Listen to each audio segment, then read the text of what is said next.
नमस्कार, हर हर महादेव, जय भोलेनाथ। आप सभी का स्वागत है आपके खुद के YouTube चैनल पर जिसका नाम है चाचा के फैक्ट्स। मैं नितिन हूं। मैं कहानियां सुनाता हूं, कभी फैक्ट्स, कभी ईश्वर से जुड़े चमत्कार, कभी रोचक पौराणिक कथाएं और कभी तीसरी शक्ति के प्रकोप। ठीक है, कहानी के माध्यम से समझाता बताता हूं। आज एक ऐसी कहानी है जिससे आप बहुत सारे लोग कनेक्ट कर पाओगे कि ऐसा हम भी जानते हैं कि किसी की जिंदगी में हुआ होगा या हो रहा है, या आपकी खुद की जिंदगी की ये कहानी आपको लगने वाली है। क्योंकि हाँ, मैं भी कुछ लोगों को तो जानता हूं जो इस किरदार से मेल खाते हैं। अभी फिलहाल चैनल का इंट्रो, फिर उसके बाद आकर कहानी शुरू करूंगा। कहीं मत जाइएगा, पूरी कहानी सुनिएगा। हर हर महादेव।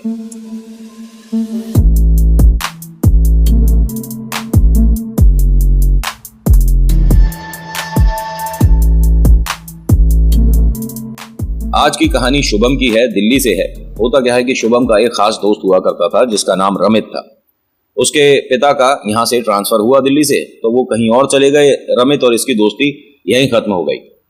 ये 8वीं कक्षा में है इस वक्त और एकदम अकेला हो गया। घर पर इससे कोई बात करता ही नहीं। घर पर आप यकीन नहीं करोगे, कम से कम 16-17 लोग हैं, लेकिन इससे कोई मतलब नहीं रखता। नौकर चाकर वाला काम यही है जो कि अकेला करता है पूरे घर के लिए। इसके 3 बहन भाई हैं, लेकिन अपने नहीं हैं, क्योंकि जो इसकी ममा, ये नई ममा आई हैं, वो ना इस पर ध्यान देती हैं, ना इसे लाड़ प्यार करती हैं। माँ वाली कोई बात है ही नहीं। वो कभी इससे बैठकर 2 बातें करती ही नहीं। जो पिता हैं, उन्होंने भी उनके आने के बाद इस पर ध्यान देना बिल्कुल से बंद कर दिया। उनके 3 बच्चे हैं, तो सब प्यार, सारा बात करने का एक समय माता पिता सिर्फ उन 3 बच्चों को देते हैं, इससे कोई मतलब नहीं रखता। ये धीरे धीरे अकेला होना शुरू हो गया। इनके घर में चाचा, मौसी, न जाने कौन कौन रहता है, लेकिन इससे न जाने क्यों सबको एलर्जी है। 3 बातें हैं, लोग इससे बात क्यों नहीं करते। इसे मनहूस मानते हैं, ये अपशगुन है, इसकी जुबान काली है, जो बोलता है गलत ये हो जाता है, तो इससे दूर रहो। ये दिखने में सुंदर नहीं है। और हाँ, एक और बात है कि क्योंकि इसका कोई अपना ना घर में है ना बाहर है, तो ये जब सामने वाला कुछ बता रहा होता है तो कभी कभी चिढ़ जल्दी जाता है, इरिटेट हो जाता है। तो ऐसे में जवाब ये कुछ भी दे देता है। इसका इसके ऊपर काबू रहता ही नहीं है। ये बहुत ज्यादा परेशान, डिप्रेस और ऐसी स्थिति में आ चुका था लड़का। ये सिर्फ 9th स्टैंडर्ड की बात है, जब तक ये इतना परेशान हो चुका था, 9th क्लास में था, कि मुझे यहां रहना ही नहीं है। घर नहीं, मुझे दुनिया में ही नहीं रहना। ऐसे इसके मन में विचार आने शुरू हो गए थे, जो कि बहुत गलत। ये 10th क्लास में आया। यहां भी बस एक उम्मीद थी, पढ़ाई अच्छी कर लेता है। पढ़ाई में लड़का, जब कोई बात करने का ही नहीं है, कोई दोस्त नहीं है, कोई काम ही नहीं है, घर पर आओ तो बस झाड़ू पोंछा, घर के काम और बाकी जो भी काम होते हैं घर के, वो सभी ये करता है। बस खाना नहीं बनाता है, उसमें इसकी किस्मत अच्छी रही, वरना तो वो लोग ये भी काम इससे ही करवाते। जब ऐसी स्थिति हो गई तो इसने एक बात सोची कि मैं जल्दी से जल्दी ये दुनिया छोड़ूंगा। लेकिन कैसे, वो जरिया, वो तरीका ढूंढने लग गया। एक बार की बात है, ये सभी लोग एक मेले में गए थे। इसे भी लेकर गए थे, क्योंकि मेले में, देखिए, इसलिए नहीं कि ये बच्चा है इसका भी मन होगा, क्योंकि 9th क्लास का भी बच्चा बालक ही है, ठीक है, उसका भी मन है, मेले में जाएगा, कुछ नई नई चीजें देखेगा, कुछ अपने लिए खरीदेगा, कुछ झूले वगैरह झूलेगा। लेकिन इसको इसलिए लेकर गए थे कि जो हम सामान खरीदेंगे उसे पकड़ने के लिए एक हमारे को कोई तो आदमी चाहिए। जब ये मेले में पहुंचे तो सबसे पहले इसे डांट पड़ी, क्योंकि इसने एक छोटी सी फरमाइश कर दी थी। सभी बच्चों को ना झूले पर जब बैठाया जा रहा था, तो इसने भी कहा कि इस वाले झूले पर मैं भी झूलना चाहता हूं। इसके पापा ने पहले तो इसे धक्का दिया, फिर इसके चाचा और मौसी ने बहुत सारी ऐसी बातें करी जो कि किसी बच्चे के साथ नहीं बोलनी चाहिए। तू मनहूस है, ये झूला गिर जाएगा, और तेरे को तो झूले के आसपास नहीं लाना चाहिए, तेरी काली जुबान है, और भगवान ने न जाने तुझे क्यों भेज रखा है, तुझ जैसे से तो नफरत करनी चाहिए। पता नहीं, मतलब बालक को ऐसे ऐसे शब्द सुनने को मिले, जिसके बाद वो टूट गया लड़का। इसके पास कुछ बैग्स थे, इसने वहीं बैग रख दिया और कहा कि मैं 1 मिनट पानी पी कर आता हूं। ये पानी पीने के लिए निकला और ये वहां से वापस नहीं आया। ये सभी लोग घर भी चले गए, इन्होंने उसे ढूंढा ही नहीं, उस लड़के को ढूंढा नहीं। लड़का 2 दिन बाद आया। माता पिता ने ना इस पर ध्यान दिया ना कुछ, और फिर कहते हैं कि अगर स्कूल में पढ़ाई नहीं करनी तो मत कर, हमारे पैसे क्यों बेकार कर रहा है। जबकि उन्हें यह पूछना चाहिए था कि 2 दिन तू कहां रहा, क्या हुआ, सब कुछ ठीक है बेटा, तू कहां चला गया था हमें छोड़कर, कुछ मतलब ही नहीं। यहां ये सभी से ना एक अलग तरीके से बात करने लग गया था। ये जो लड़का है हंस हंस के प्यार से जो सामने वाला डांट रहा है उसे एक्सेप्ट कर रहा है, वरना ये चिढ़ जाता था, जल्दी गुस्सा हो जाता था।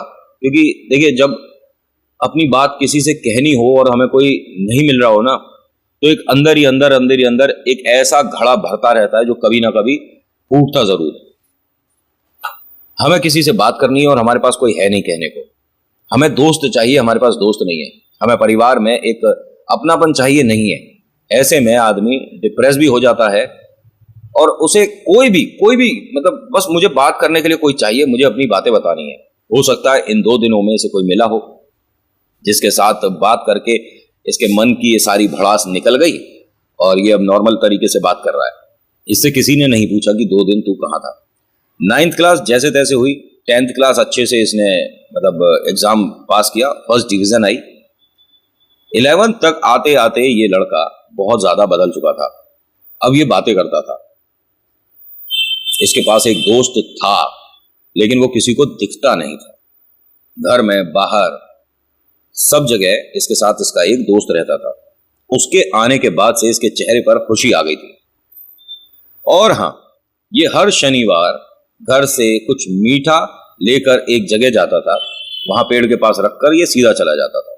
ये बात इनके पड़ोसी ने इनके पिता को बताई कि तुम्हारा बेटा ऐसे ऐसे करता हमने देखा है। इसके पास पढ़ाई से फुर्सत तो है नहीं, पूरे दिन तो पढ़ता रहता है। अब ये फालतू की पूजा पाठ में लग गया होगा। कह रही ये पूजा नहीं होती जो कर रहा लड़का, मैं 3 बार देख चुका हूं इसे। ये हर शनिवार आता है यहां पर और उस पेड़ के नीचे कुछ रख कर जाता है। अरे होगा कुछ। इसके पापा ने ध्यान नहीं दिया। एक बार की बात है, रात में ऐसे ही बातें करते करते पिता ने ये बोल दिया कि वो जो तू मीठा लेकर जाता है और वहां रख कर आता है वो सब ड्रामेबाजी तू कर क्या रहा है। तो इसने गुस्से में क्या बोला कि ड्रामेबाजी नहीं है, वो जिसके लिए जाता है ना, अगर वो मैं आपको दिखा दूं तो आप सबकी हालत खराब हो जाएगी, क्योंकि वो मेरा एक ऐसा दोस्त बना है कि जो बहुत प्यारा है, ठीक है, मेरी बात भी मानता है, मेरी बात सुनता भी है, मेरे लिए वो सब काम करता है जो मैं उससे कहता हूं, मेरी परवाह करता है। और जो मुझे नाराज करेगा फिर मेरा दोस्त भी गुस्सा हो जाएगा। उसके पापा ने कहा अच्छा कौन है तेरा दोस्त, दिखता कैसा है? तो कहता दिखने में तो शायद सुंदर ही रहा होगा, शायद। तूने अपने दोस्त के बारे में जो बताया, कभी अपने दोस्त को देखा ही नहीं है। तूने कहा कि हमें नहीं दिखेगा, तुझे दिखता है? तो इसने कहा मुझे दिखता है, लेकिन सुंदरता चेहरे से होती है और उसका चेहरा है नहीं। माता पिता को बड़ी अजीब लगी बात। और यहां जो ताई हैं, इन्होंने पूछा इससे कि तू जो बोल रहा है चेहरा नहीं है, ये घर में दिखता है तुझे? उसने कहा घर में आता नहीं है, जब बुलाऊंगा जब आ जाएगा। ताई ने कहा कि ये जो तू किसी पिक्चर की कहानी सुना रहा है ना, इसकी वजह से अब तेरे को खाना नहीं मिलेगा, आज खड़ा हो और जा यहां से। तो इसने ताई से क्या कहा कि अगर मैं नहीं खाऊंगा तो कोई भी नहीं खाएगा, टेबल से खड़ा हो और जा यहां से, मैं नहीं खाऊंगा तो कोई नहीं खाएगा, चल खड़ा हो यहां से। अब ये खड़ा हुआ लड़का और जब चलने लगा तो इसने दरवाजे की तरफ देखकर कुछ बोला और यहां से चल दिया।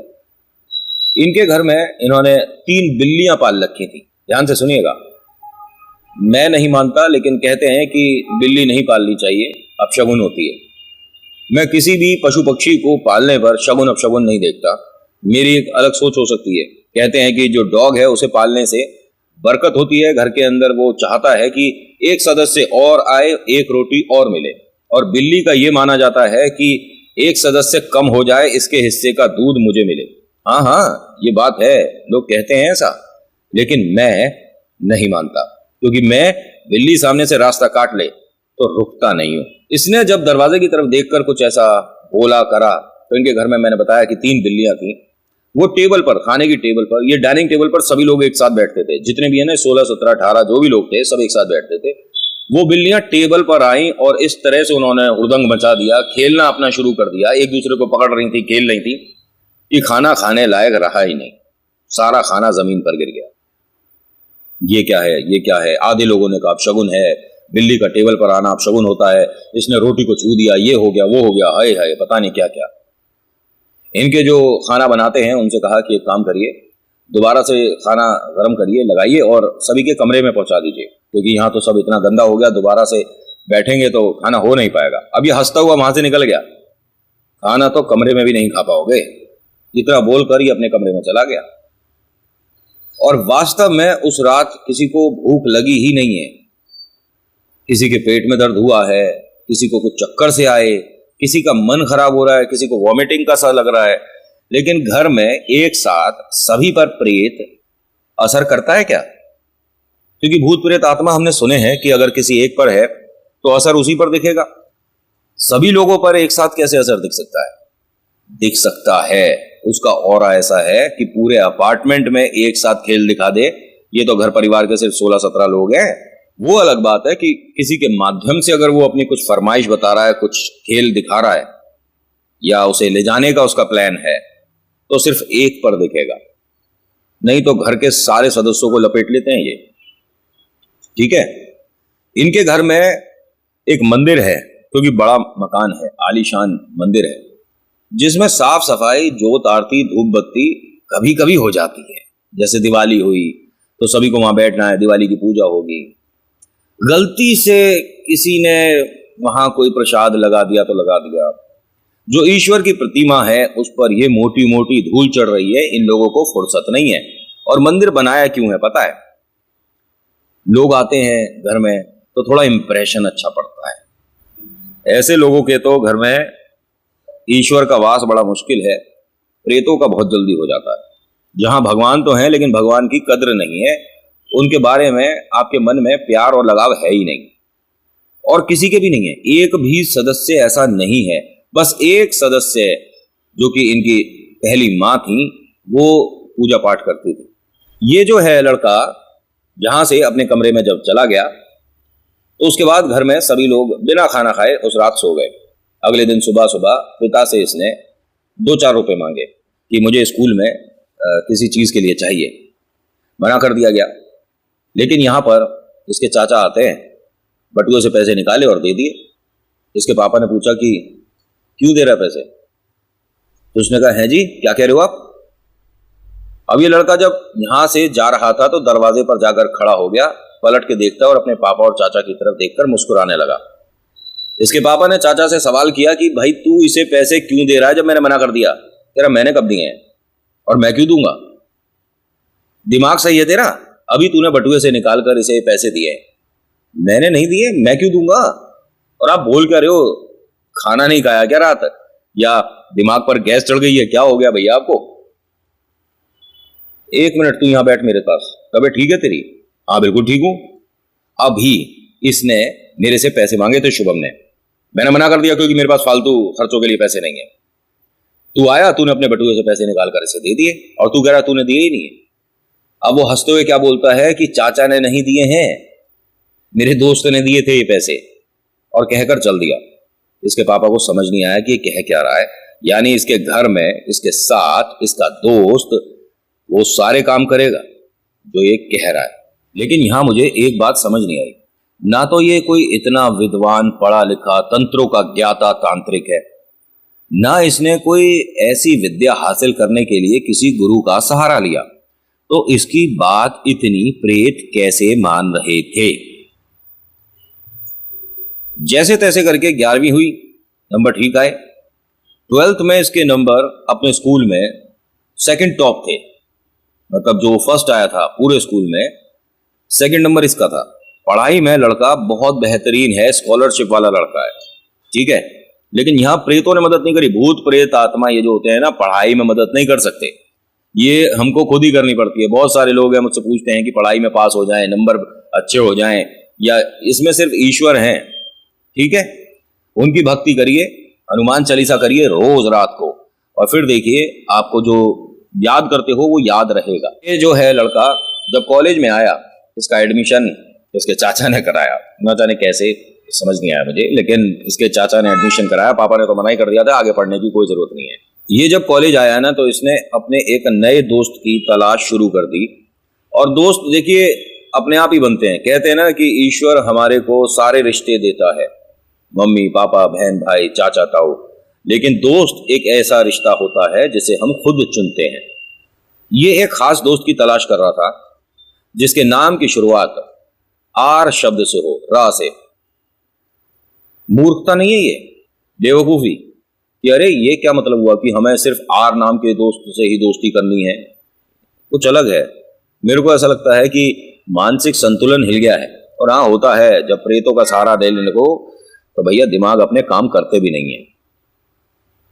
कमाल की बात है, जैसा ये ढूंढ रहा था ऐसे इसके जिंदगी में एक दोस्त ने एंट्री करी। इस दोस्त का नाम रितेश है। रितेश ने अपने आप ही आकर इससे बोला कि क्या काम था मुझसे तुम्हें। मेरे को तुमसे क्या काम था, मैं सॉरी पहचाना नहीं मेरे भाई, मेरा नाम रितेश है और तुमने मुझे बुलाया था ना, अभी कोई आकर बोल के गया है कि तुमने बुलाया था, क्या नाम है तुम्हारा। ये हंसते हुए देखने लगा इस तरफ उस तरफ कि मतलब शायद इसका दोस्त है जिसका सिर नहीं है वो क्लास में ही है, और इसे दिखा और ये मुस्कुरा गया उसे देखकर। रितेश से कहता है कि मुझे तुम में एक मेरा वो दोस्त दिखता है जो कि बचपन से मेरे साथ था, लेकिन उसके पिता का ट्रांसफर हुआ और वो चला गया, क्या मेरे साथ दोस्ती करोगे। उसने हाथ मिला और कहा कि भाई ये वाली कोई बात पूछने की है नहीं, एक ही क्लास में है तो हम दोस्त ही हैं, तू कहे तो मैं तेरे पास ही बैठ जाऊं। उसने कहा बिल्कुल बैठ जा मेरे भाई। यहां दोनों एक साथ बैठे, बातें शुरू हुई, दोस्ती शुरू हुई और इस दोस्ती को 3 महीने बीत गए। रितेश का भी अब ये हाल हो चुका था कि जब तक शुभम से बात ना हो उसको भी ऐसा लगता है कि दिन में कुछ कमी रह गई। गहरी दोस्ती हो गई थी, एक दूसरे के लिए हमेशा हाजिर रहते थे, कोई भी बात हो जाए दोनों एक दूसरे के लिए तैयार हैं। घर वालों से बोला इसने कि मैं अपने दोस्त के साथ गोवा जा रहा हूं। ठीक है, हमें कोई मतलब नहीं है और हमसे पैसे भी मांगने की जरूरत नहीं है, पैसे मेरा दोस्त दे देगा, कोई बात नहीं। ये गोवा गया, 6 दिन बाद वापस आया। एक अजीब सी बात बताऊं, 6 दिन तक इनके घर के लोग अपने काम पर नहीं गए, जा नहीं पाए, घर पर ही रुके रहे। घर से बाहर जाते थे, कोई काम करा वापस आ गए, ऑफिस जा रहे हैं तो थोड़ा सा फिजिकली इशू हुआ वापस आ गए, काम पर नहीं गए 6 दिन। जो बाकी बच्चे हैं जो स्कूल कॉलेज जाते हैं वो भी 6 दिन तक नहीं, आज मन नहीं है, आज जा नहीं पाएंगे, आज अच्छा नहीं लग रहा, करते रहे। इनके पड़ोस में एक और है जो इनके मित्र थे। उन्होंने पूछा इनसे कि बात क्या है, तुम्हारे घर में कुछ अजीब सा लगने लग रहा है, सब लोग कुछ अलग सा व्यवहार कर रहे हो, हुआ क्या है। तो उसने कहा समझ नहीं आ रहा, हमें ना शुभम को लेकर कुछ डाउट है कि वो कहीं भूत प्रेत आत्मा का कुछ शायद जानता है। भूत प्रेत आत्मा शुभम, अरे वो लड़का वैसे इतना ज्यादा सीधा है, किसी से बात नहीं करता, गली में भी आते जाते बस सिर नीचे करके चलता है और कोई देखता है तो उसके आगे हाथ जोड़ देता है। इतना प्यारा लड़का, तुम क्या बोल रहे हो उसके लिए। तो इन्होंने कहा कि नहीं, वो आपसे हाथ जोड़ता है, जोड़ते में क्या बोलता है, गुड मॉर्निंग, नमस्कार, राम राम, क्या बोलता है। कह रहा गुड मॉर्निंग वगैरह बोलता है लड़का, कहता राम राम नहीं बोलता। अरे अगर कोई राम राम नहीं कर रहा तो इसमें क्या गलती हो गई। नहीं नहीं, अब तो हमें पक्का यकीन है कि उसके साथ कुछ भूत प्रेत आत्मा वाला है। वो हमारे घर में कुछ अजीब से तरीके से बात करता है, अजीब तरीके से मतलब खाना खाता है, बाहर से नॉनवेज लेकर आता है, जबकि घर में हमारे भी बनता था, लेकिन पता नहीं क्यों घर में जब भी कोशिश करते हैं नहीं बन पाता है, खराब हो जाता है और ये बाहर से लाकर सबके सामने बैठकर खाता है। कुछ तो गड़बड़ है इसके साथ। और ये लड़का अभी कुछ दिन पहले गोवा गया था, अपने दोस्तों के साथ गया था और हमने कॉलेज में पता कराया तो कोई भी दोस्त इसके साथ गया नहीं था। तो ये गया कितनों के साथ था और कौन गया है इसके साथ कुछ नहीं समझ आ रहा। तो पता कर लो ना, रेलवे पर जाकर देख लो बुकिंग कैसे थी, क्या थी। कह रहे नहीं, ये बता रहे हैं कि गाड़ी से गए हैं, दिल्ली से गोवा गाड़ी से गए हैं। हाँ, लोग जाते भी हैं इसमें। तुम इतना ना परेशान मत हो और इस बात को भूत प्रेत से मत जोड़ो, ऐसा कुछ भी नहीं होता। नहीं, हमें कहीं ना कहीं मन में डर है। तो इन्होंने कहा कि अगर घर में डर है तो ये तरीका मुझे नहीं पता, लेकिन उन्होंने बताया ऐसा होता होगा। कहते हैं कि फिटकरी का पानी मतलब अपने घर की दहलीज पर डाल देना। फिटकरी का पानी, जैसे कि एक पानी का एक गिलास लिया, उसमें फिटकरी डाल दी और उसे अपनी दहलीज पर डाल देना। कह रहे उससे क्या होगा। कह रहे उससे पता पड़ जाएगा तुम्हारे को, थोड़ा बहुत भी अगर उसके अंदर चेंजेस दिखे तो। अब ये घर पहुंचे तो एक गिलास में फिटकरी डालकर इस तरह से घुमा रहा था, ये शुभम खुद, और इनकी दहलीज पर डाल के कहता है ऐसे ही कहा है क्या, ऐसे ही डालना है पानी, और हंसता हुआ गिलास जमीन पर मारकर अंदर चला गया। अब इन्हें समझ नहीं आया इसके पिता को कि ना ये वहां पर खड़ा था, ना उन भाई साहब से इसकी बात हुई, तो इसे पता कैसे चल रहा है जो हम कर रहे हैं या करने वाले हैं। मंदिर के दरवाजे को इसने बंद करा, लड़के ने। वो डबल टेप आती है ना, मंदिर के चौखट पर डबल टेप लगा दी, आगे एक कपड़ा टांग दिया, उस पर डबल टेप लगा दी, मंदिर पूरा ढक दिया। फिर हंस के क्या कहता है कि तुम सबने बहुत परेशान किया था, तुम सबने बहुत परेशान किया था, मैं अब दिखाऊंगा कि परेशान होना, परेशान करना कहते किसे हैं। इसके पापा को आज डर लगा, ये सब नौटंकी क्या कर रहा तू? तो कहता नौटंकी नहीं है ये, मैं अब दिखाऊंगा कि मैं क्या करूंगा। तुमने बहुत परेशान किया शुभम को। शुभम को परेशान किया है? किसने परेशान किया है? और तू है कौन, बात कैसे कर रहा है? बेटा ही है ना मेरा, फिर अपने पिता से बात करने की तमीज नहीं है? यहां बस ये हंसता हुआ अपने कमरे में चला गया। इसके पिता अभी और इसे डांटना चाहते थे, है ना।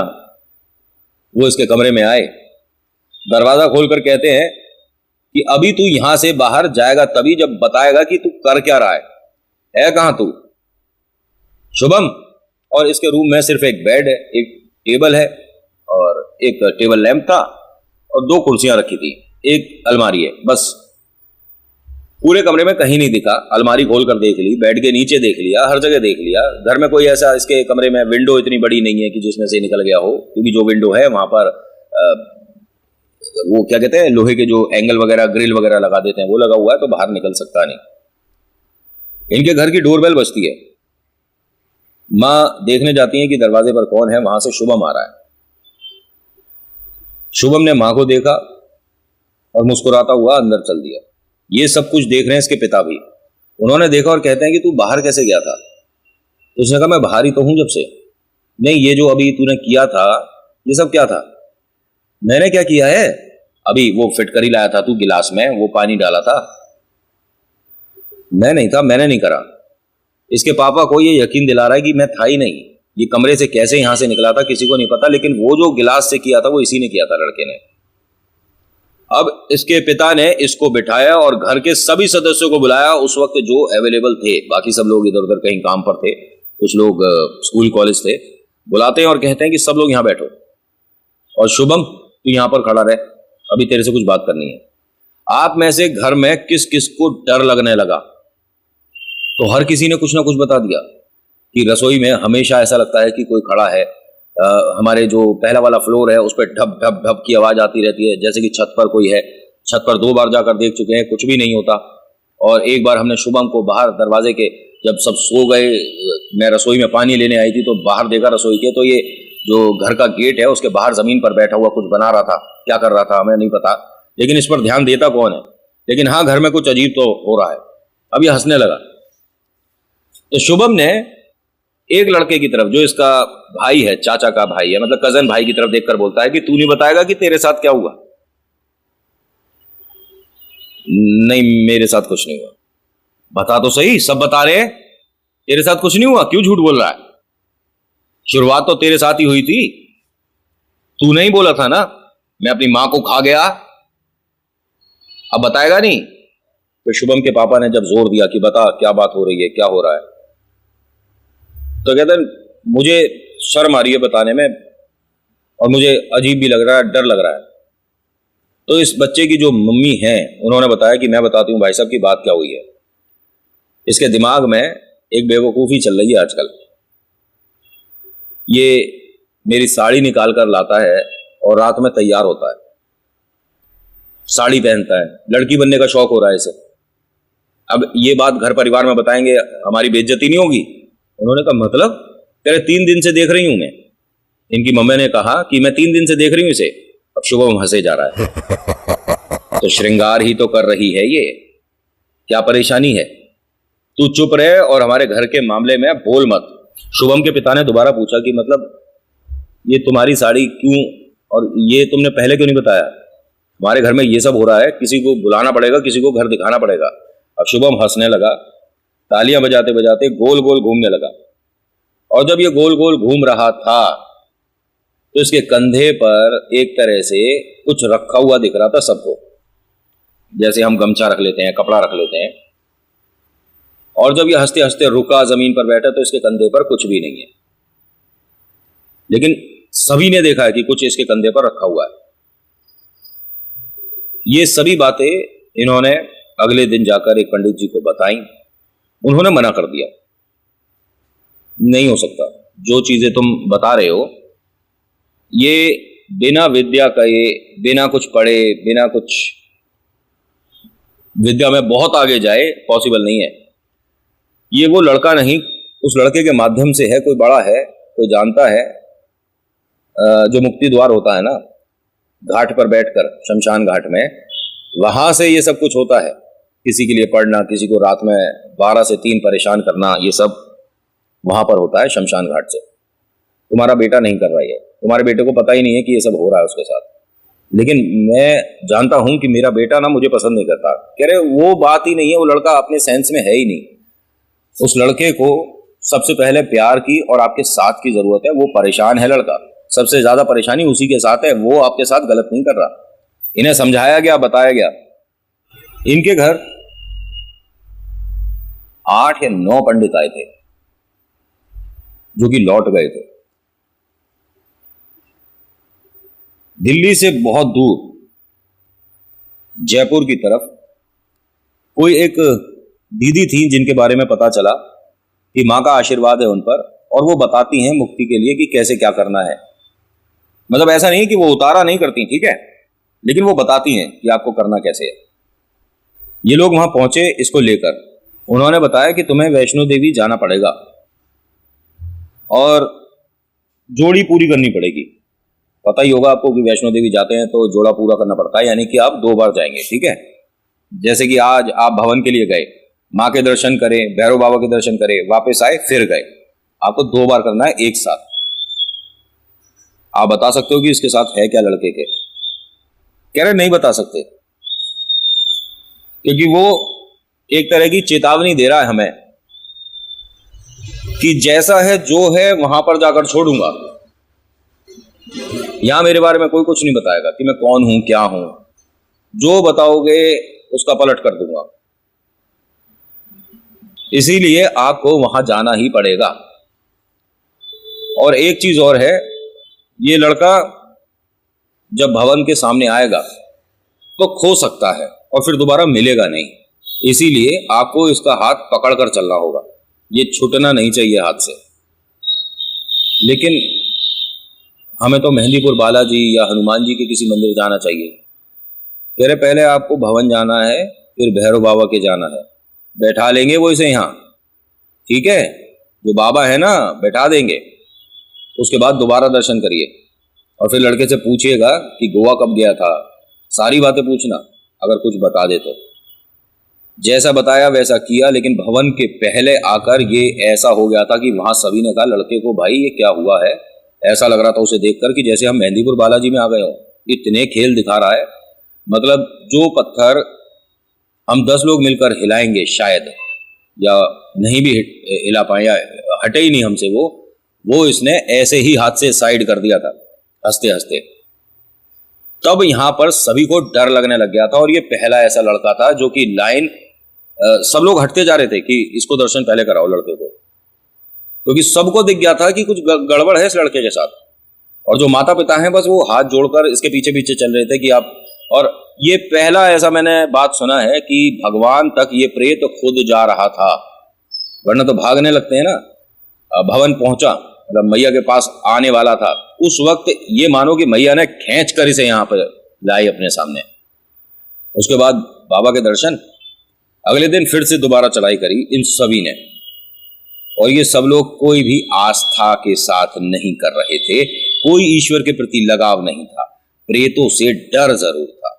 प्रेत के डर की वजह से भवन में ये 2 बार पहुंच गए, जो कि 10 साल में एक बार नहीं आए थे। जब ये कटरा आए तो इसके पापा ने इससे पूछा जब तू गोवा गया था तो हुआ क्या था? इसने बताया कि मैं गोवा गया ही नहीं हूं।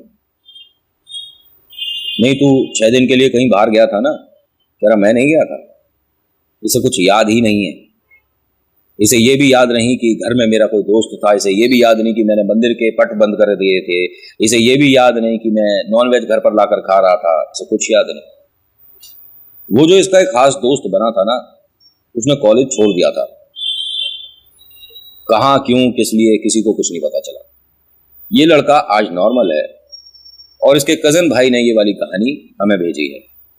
और हाँ, मेरी इनसे भी बात हुई, शुभम से। वो कहते हैं नितिन भाई ये मन से बना रहा है कहानी, मेरे साथ ऐसा कुछ नहीं हुआ था। अब मुझे समझ नहीं आया कि शामिल करूं या ड्रॉप करूं, लेकिन मैंने कहा ना कि मैं हर किसी की कहानी को सच मानकर अपलोड करता हूं, तो एक कहानी ऐसी भी। So thank you so much for watching. मेरा नाम नितिन है। मुलाकात करूंगा आपसे अगली वीडियो में। हर हर महादेव, जय भोलेनाथ, धन्यवाद।